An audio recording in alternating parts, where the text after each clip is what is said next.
Bab 188. Aku akan membunuh orang yang tidak berani kamu bunuh. Mengetahui kebenaran masalah ini, Devan tiba-tiba berdiri. Devan, jangan gegabah. Cherry sepertinya mengerti apa yang ingin Devan lakukan. Dengan cepat meraih Devan. Dia tahu temperamen Devan dengan sangat baik. Dia adalah sosok yang tidak takut pada langit dan bumi. Tapi itu adalah seorang raja, bahkan Regina, penguasa suatu daerah, rela mati. Bahkan jika Devan menghancurkan keluarga lain, dia memusnahkan keluarga Bohlin. Tapi itu tidak ada apa-apanya. Tapi menyinggung seorang raja, konsekuensinya jelas tiada taraf. Padahal, Cherry juga ingin membalaskan dendam Regina. Tapi dia tahu itu tidak mungkin.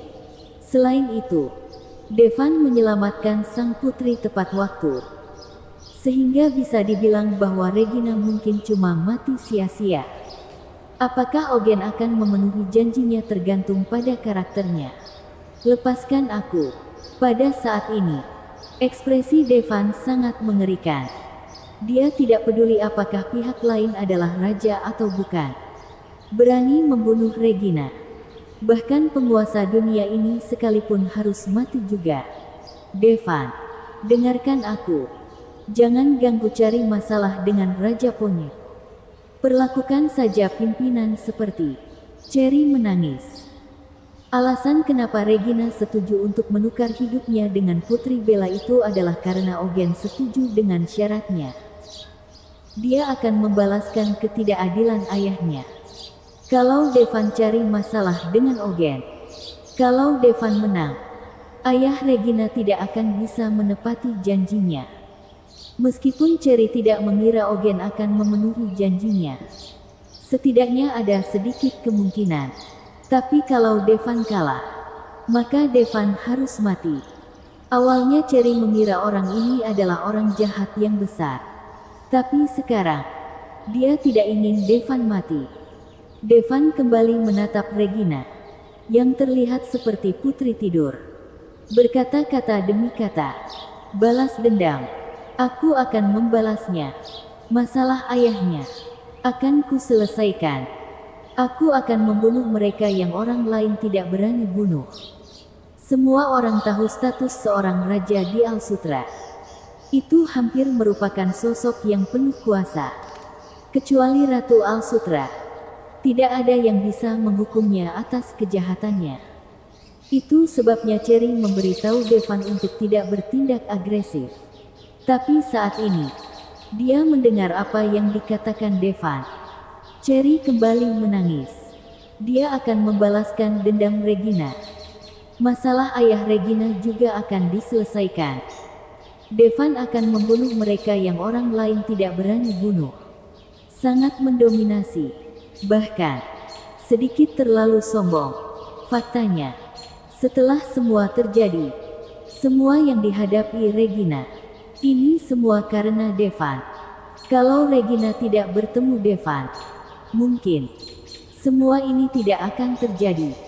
Namun, kalau itu Regina, setelah melihat reaksi Devan setelah tahu bahwa dia dibunuh, dia mungkin akan merasa bahwa dirinya akan mati tanpa penyesalan. Der. Saat ini, sebuah helikopter terbang dari kejauhan dan terbang di atas kepala semua orang. Itu adalah helikopter dari kediaman Raja Ponyo. Seorang pengawal mengenalinya.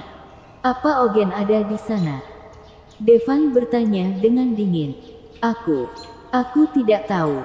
Kata prajurit itu dengan wajah pucat. Saat ini, mata Devan seperti binatang buas. Hanya dengan melihatnya, ada ledakan emosi terasa. Cherry, katakan padaku apakah Ogen ada di sana? Devan berkata pada Cherry. Devan. Cherry masih ingin membujuk Devan. Cepat. Suara Devan tidak bisa dibantah lagi. Cherry tidak punya pilihan selain mengeluarkan ponselnya dan menelepon Yola, pemimpin kelompok negara Al-Sutra. Helikopter itu pasti datang untuk menjemput Putri Bella. Kalau bertanya pada Yola, pasti bisa tahu apakah Ogen ada di helikopter atau tidak. Halo, Kapten Yola. Aku ajudan pimpinan Regina. Cherry. Aku ingin bertanya, apakah Tuan Ponyo datang untuk menjemput Putri Bella? Betul. Putri Bella secara pribadi dijemput oleh Tuan Ponyo. Ada apa? Kata Yola. Tidak apa-apa. Cherry langsung menutup telepon. Setelah mendapat jawaban tegas, Devan menatap helikopter yang telah terbang jauh dengan ekspresi muram. Devan, lupakan saja. Helikopternya sudah terbang jauh. Cherry menghela nafas. Memang kenapa kalau Ogen benar-benar ada di dalam helikopter? Helikopter itu 1 atau 2 kilometer di atas tanah. Bahkan dengan senjata besar, Devan tidak mungkin bisa menjatuhkan helikopter tersebut. Namun, Devan tidak bicara. Dia mengambil batu langsung dari tanah. Apa yang akan dia lakukan? Apa dia ingin melempar batu ke helikopter? Pada jarak ini, sniper saja hampir mustahil untuk menembaknya. Kan? Semua orang melihat Devan dengan Mary. Kalau orang lain melakukan tindakan ini, mereka mungkin akan mencemoohnya. Tapi Devan berbeda. Mereka jelas bisa merasakan betapa menakutkannya Devan. Itu adalah sosok yang bisa meruntuhkan sebuah bangunan dengan satu teriakan. Tentu saja, alasan utamanya adalah tangannya sangat patah. Tetap saja, itu cukup menakutkan. Wosh! Devan langsung melemparkan batu di tangannya ke langit. Dalam sekejap, batu itu beberapa kali lebih cepat dari kecepatan suara. Ada nyala api di langit. Kecepatan yang mengerikan secara langsung menyebabkan batu itu menyala secara spontan saat bergesekan dengan atmosfer. Cahaya terang melintas di mata semua orang, seperti bintang jatuh. Sayangnya, batu itu terbakar habis sebelum menyentuh helikopter. Semua orang melihat dengan ngeri. Kalau saja batu itu cukup besar, mungkin bisa mengenai helikopter. Apakah dia masih manusia? Batu yang dilempar dengan tangan lebih cepat dari peluru sniper. Lebih mengerikan dari senapan sniper. Saat ini, Devan sudah mengambil batu yang lebih besar. Melempar ke arah helikopter lagi. Wosh! Batu itu langsung melesat cepat. Kali ini, batunya lebih besar dan tidak terbakar habis. Boom! Batu menghantam helikopter. Kena. Benar-benar kena. Semua orang melihat kejadian ini dengan takjub. Secara khusus, salah satu dari mereka memiliki teleskop di tangannya. Melihat batu yang dilempar oleh Devan, tepat mengenai helikopter. Sayangnya, saat terkena batu, ukurannya jadi sangat kecil. Lalu karena panas yang tinggi, batunya hancur. Hanya di helikopter, meninggalkan penyok. Apa yang terjadi? Ekspresi Ogen berubah. Mungkin menabrak burung atau sesuatu. Sopir itu dengan cepat menjelaskan. Namun, saat pilot selesai bicara, pesawat bergetar hebat lagi. Namun, tidak mungkin bagi mereka untuk tahu apa yang terjadi. Kalau seseorang memberitahu mereka saat ini, Devan yang melempar batu ke helikopter, mungkin mereka tidak akan percaya. Bang bang bang. Batu terus menghantam helikopter. Helikopter itu sangat keras. Namun, entah apakah pertahanan helikopternya terlalu bagus, atau batunya terlalu kecil. Itu tidak berdampak banyak pada helikopter sama sekali. Melihat helikopter terbang semakin jauh, bahkan Devan sulit untuk menjatuhkannya. Devan segera berjalan ke seorang prajurit yang memegang senapan. Berkata, berikan senjatanya. Ini, prajurit itu ragu-ragu. Tapi, bagaimanapun juga, dia adalah seorang prajurit di bawah komando Regina. Setelah ragu sejenak, dia menyerahkan senapan itu pada Devan. Ada kecurigaan di hatinya. Apakah Devan ingin menembak helikopter dengan senapan? Bersambung.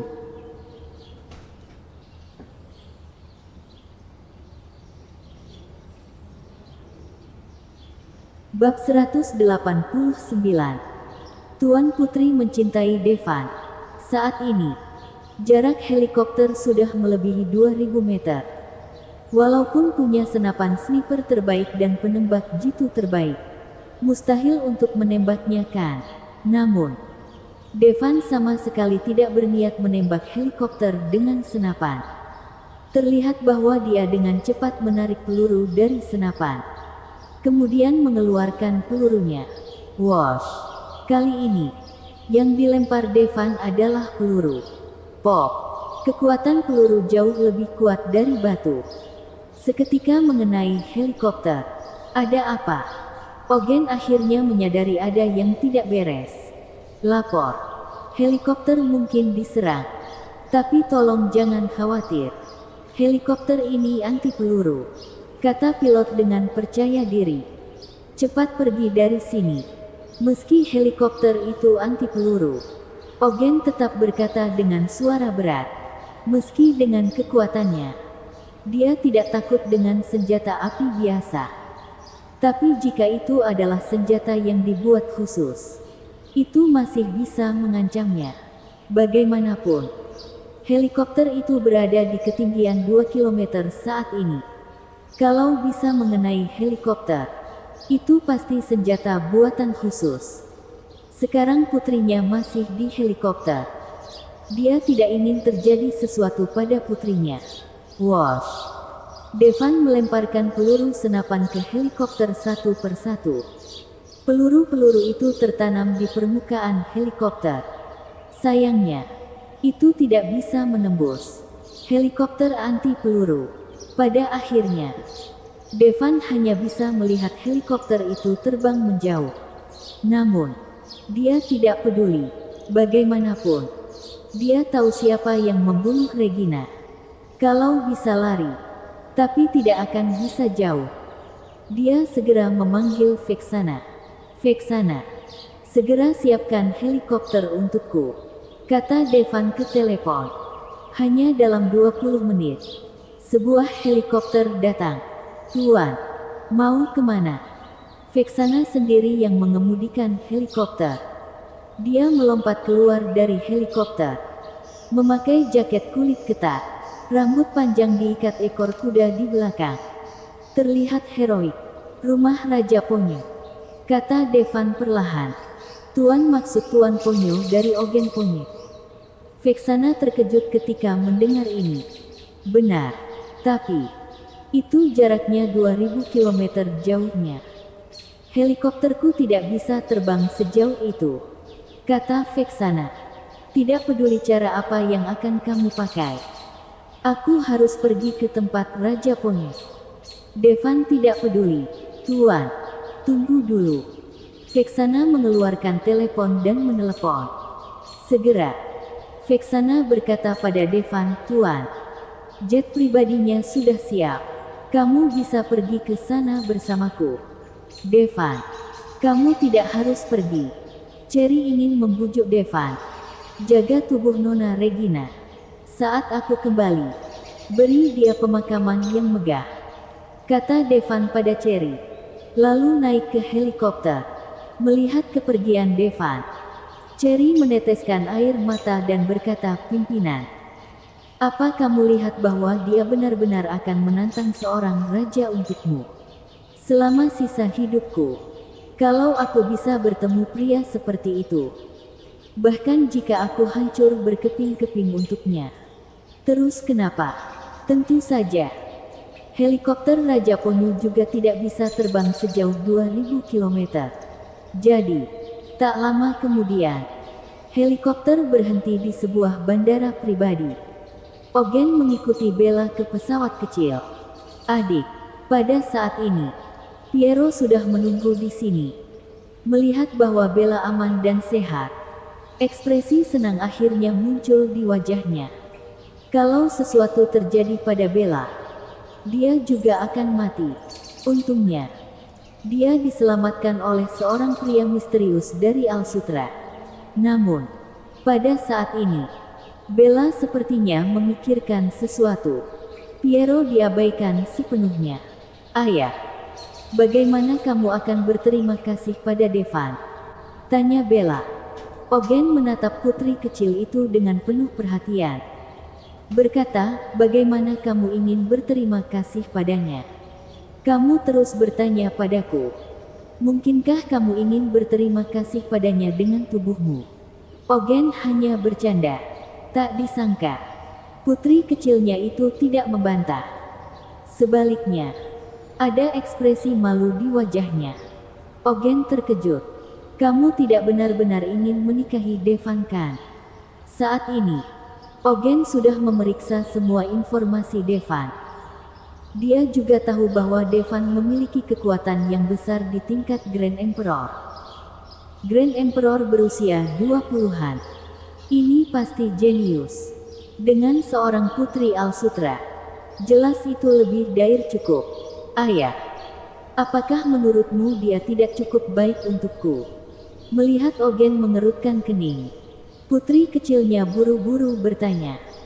Seorang Grand Emperor berusia 20-an tentu saja sangat layak untukmu, kata Ogen. Tapi kamu tidak terlihat setuju. Putri kecil itu cemberut. Ogen berkata dengan suara yang berat, kalau dia adalah pria normal, tentu saja aku tidak akan keberatan. Aku bahkan akan mencoba yang terbaik untuk menjodohkanmu. Tetapi kamu tidak tahu. Dia menyumbangkan ginjalnya untuk mantan istrinya 3 tahun yang lalu. Apa? Dia sudah pernah menikah? Ekspresi kecewa terlihat di wajah Bella setelah mendengar ini. Hehe, gadis kecil. Dengan bakatnya. Bahkan jika dia sudah menikah. Terus kenapa? Intinya, dia menyumbangkan ginjal. Yang merupakan fondasi utama seorang pria. Coba pikir dulu. Bagaimana dia bisa memberikan kepuasan padamu setelah dia memberikan ginjalnya? Apa kamu yakin bisa bahagia? Ogen bicara. Ini adalah hal yang masuk akal. Dia juga sangat menyukai seorang jenius seperti Devan. Kalau Devan normal, bahkan kalau Bella tidak memiliki pemikiran seperti itu, dia masih harus menemukan cara untuk menjodohkan mereka berdua. Tapi Devan kekurangan ginjal. Tidak peduli seberapa bagus seni bela dirinya. Dia tidak ingin putrinya tidak bahagia. Tentu saja, itu tidak berarti bahwa jika kamu kekurangan ginjal, kamu tidak bisa menjalani kehidupan pernikahan yang normal. Hanya saja itu akan jadi kurang menyenangkan. Setelah mendengar kata-kata Ogen, Bella menggigit bibirnya erat-erat dengan giginya. Berpikir keras. Devan bahkan tidak menatapnya ketika melihat seorang wanita yang menawan dan cantik. Mungkinkah? Apakah benar karena kehilangan ginjal? Piero awalnya cukup khawatir. Melihat hal ini, dia akhirnya merasa sedikit lega. Dia sudah menanam pohon selama lebih dari 10 tahun. Melihat buahnya akan matang. Kalau orang lain mengambilnya, entah bagaimana perasaannya. Namun, apa yang dikatakan Bella selanjutnya membuat Piero benar-benar kesal. Meskipun satu ginjal hilang, itu bisa diganti. Bella mengayunkan tinjunya dan berkata, tidak sesederhana itu. Golongan darah anak itu bahkan sangat langka. Darahnya bisa diberikan ke semua orang. Tetapi darah orang lain tidak bisa sembarangan diberikan padanya. Hanya ada beberapa orang dengan golongan darah seperti itu di dunia ini. Ogen berkata dengan suara yang dalam. Ini juga alasan kenapa keluarga Shimura tidak bisa menemukan sumber ginjal meskipun mereka sangat kaya. Karena Devan dan Nikita sama-sama punya golongan darah yang sangat langka. Tapi, ayah, dengan kemampuanmu, kamu pasti bisa menemukan sumber ginjal untuknya. Kan? Putri kecil itu menatap Ogen dengan penuh harap. Ogen tersenyum kecil. Berkata, tentu saja. Di Al-Sutra ini, apakah ada yang tidak bisa dilakukan oleh ayahmu? Kalau begitu ayah, kamu harus membantu Devan menemukan ginjal baru. Putri kecil itu berkata, "Nak, kalau begitu kamu harus memberitahu ayah. Apakah kamu benar-benar menyukainya? Atau kamu hanya mau berterima kasih padanya karena dia menyelamatkanmu?" Kata Ogen, bersambung.